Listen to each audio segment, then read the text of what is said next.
छोटा सा गांव जहां लोग खेती करके अपना गुजारा करते और शांति से अपना जीवन व्यतीत करते। सुबह का समय, गांव के कच्चे रास्तों पर धूल उड़ रही है। एक पुराना सा मिट्टी का घर जिसमें माँ अपने दोनों बेटों के साथ रहती है। धनीराम बेटा, तू हल जोतने जा रहा है? एक रोटी खा ले पहले। माँ, जब खेत मुस्कुराएंगे तभी पेट भरेगा।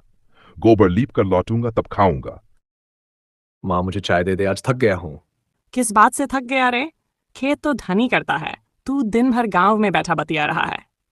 बस माँ, हर समय उसी की तारीफ मत कर। मैं छोटा हूं तो क्या, मेरा भी हक है।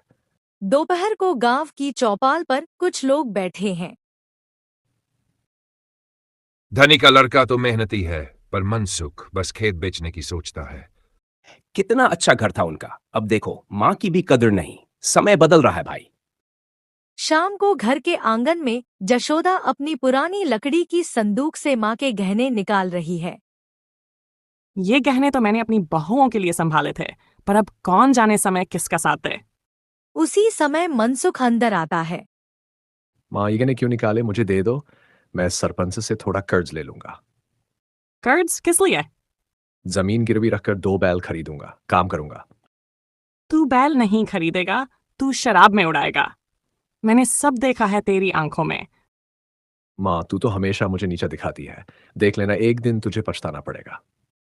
अगली सुबह धनीराम माँ के पास आता है और बैठ जाता है, हाथ में तेल की शीशी लिए हुए कहता है। माँ, सिर में तेल लगा दूं? कल धूप में बहुत चली थी ना। तू तो मेरा बेटा नहीं, साक्षात भगवान है रे धनी। मेरे जाने के बाद इस घर को संभालना। ऐसी बात मत कर माँ, तू रहेगी तभी तो घर घर है। अगले दिन गांव के लोग आपस में बात कर रहे हैं। गांव में चर्चा है कि मनसुख ने माँ की सोने की चूड़ियां बेच दी हैं चोरी से। सुना है मनसुख ने माँ की चूड़ियां बेच दी। ऐसे बेटे को तो समाज से बाहर कर देना चाहिए। समय का खेल है बहन, जब माँ बाप की इज्जत नहीं रहे तो कौन रहेगा साथ। रात को माँ चारपाई पर बैठी अपने बेटे मनसुख के लिए परेशान है। धनीराम माँ के पास आकर बैठ जाता है। धनी, एक बात कहूं? हाँ माँ। अगर मेरे बाद कुछ बचे तो मनसुख को मत छोड़ना। वह भटका है पर तेरा भाई है। तेरा आशीर्वाद है माँ, कभी कोई फर्क नहीं पड़ेगा, बस तू ठीक रहे। उसी समय बाहर मनसुख बैठा होता है। माँ तो बस धनी के ही गुण गाती है, सब कुछ उसी को मिलेगा। मैं क्या पराया हूं? अरे तू भी कुछ कर दे, अरे तू भी कुछ कर दिखा, चाहे जैसे भी। यही तो समय का सबक है, जो लिया वही तेरा।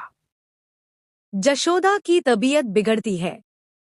गांव की सर्द सुबह थी। कोहरे ने पूरे गांव को ढक रखा था। माँ, आंखें खोल, देख मैं हल्दी वाला दूध लाया हूं, थोड़ा पी ले। बेटा, अब लगता है शरीर जवाब दे रहा है। बहुत थक गई हूं। तू ऐसा मत बोल माँ, तू ही तो घर की नींव है। मनसुख अंदर आता है। अब नाटक मत करो माँ, जब मैं कुछ मांगता हूं तब बीमार हो जाती हो, धनी को तो सब दे देती हो। मनसुख, माँ की हालत देख, ऐसे वक्त में भी तू लालच कर रहा है। गांव में खबर फैलती है, जशोदा बीमार है। जशोदा चाची की तबीयत खराब है, डॉक्टर बुलाया गया? मैंने रामगढ़ से वैद्य को बुलाया है, लेकिन माँ ने कुछ खाने से मना कर दिया। समय आ गया है धनी, अब माँ को शांति चाहिए, तू उसका मन रख। घर में वैद्य आता है, जांच करता है। धनी, माँ की हालत नाजुक है, अब सेवा से ही वो ठीक हो सकती है और कोई दवा काम नहीं करेगी। मैं जानता हूं वैद्य जी, मैं माँ के पांव तब तक दबाता रहूंगा जब तक वो हंसकर मुझे ना बुलाएं। बेटा, तूने मुझे सब कुछ दिया, प्यार, सम्मान, सेवा, लेकिन मनसुख को भी माफ कर देना। माँ, तूने जो सिखाया है वही करूंगा, पर मनसुख वो अब भी अपने लालच में डूबा है। समय सब सिखाता है बेटा, जो आज नहीं समझा कल समझेगा। तू बस अपने संस्कार ना छोड़ना। सुबह जशोदा की सांसें थमती हैं। चारपाई पर लेटी जशोदा की आंखें बंद थी। धनीराम उसके पास बैठकर रो रहा था। माँ, उठना, तूने वादा किया था कि तू मेरी बहू का मुंह देखेगी। मनसुख बाहर खड़ा था, दूर से सब देखता रहा, आंखों में कोई नमी नहीं। अब इस घर को संभालने का वक्त है। देखना है कि बेटों ने मां के संस्कारों को कितना अपनाया है। गांव की पंचायत बैठती है, सभी ग्रामीण मौजूद। जशोदा की जमीन कुल 3 बीघा है। 2 बेटों में बराबर बांटी जाए या किसी एक को दी जाए, ये मां का कोई निर्णय था। मां ने कहा था कि जमीन वही संभाले जो उसे सींचे। तो क्या मतलब है कि मैं नहीं संभाल सकता? मेरा भी हिस्सा है। मनसुख, तू मां की चूड़ियां बेच चुका है। तूने एक दिन भी खेत में पैर नहीं रखा। तू हक कैसे मांगता है? तो तू क्या भगवान बन गया है? अच्छा, देख लूंगा तुझे, ये जमीन मेरी भी है। धनी मनसुख, हम मां के जीवन को देख चुके हैं। गांव की मर्यादा कहती है कि जो खेत जोते वही बोए। धनी ने मां की सेवा की, खेत संभाले, गायों को पाला, और मनसुख ने बस मां के आंसू बेचे। जमीन धनी को दी जाए। अन्याय है, ये अन्याय है। मैं कोर्ट जाऊंगा। कोर्ट तेरा हिस्सा तय करेगा, पर गांव तुझे अब भाई नहीं मानेगा। धनीराम अकेले बैठा है। मां, तूने कहा था कि समय सिखाएगा। आज तेरा मनसुख भाई से दूर हो गया। काश उसने तेरा प्रेम समझा होता। गांव की चौपाल में आज सन्नाटा था। सरपंच, हरिया, नंदू और कुछ बुजुर्ग बैठे थे। मनसुख ने कोर्ट का नोटिस भिजवाया है। धनी का क्या होगा अब?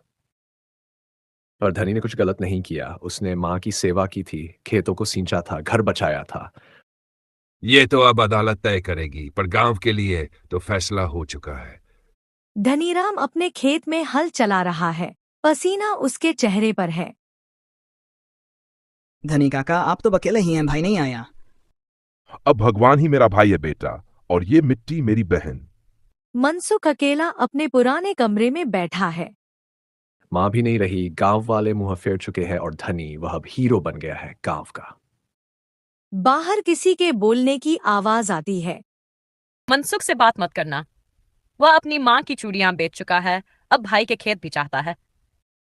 गांव की पंचायत का फैसला। हमारा गांव अब तय करता है कि मनसुख को गांव की किसी भी पंचायत या धार्मिक कार्यक्रम में भाग लेने की अनुमति नहीं दी जाएगी, जब तक वह अपना केस वापस नहीं लेता। समाज में रहना है तो समाज के नियम मानने होंगे। एक माँ की आंखों के आंसू जब बेटे नहीं समझ पाए तो समाज क्यों समझे? रात को मनसुख का अकेलापन आंगन में बैठा है, पुरानी लकड़ी की चौकी पर। मां, तू सच कहती थी, समय सिखाता है, बस आज तेरा कहा याद आ रहा है।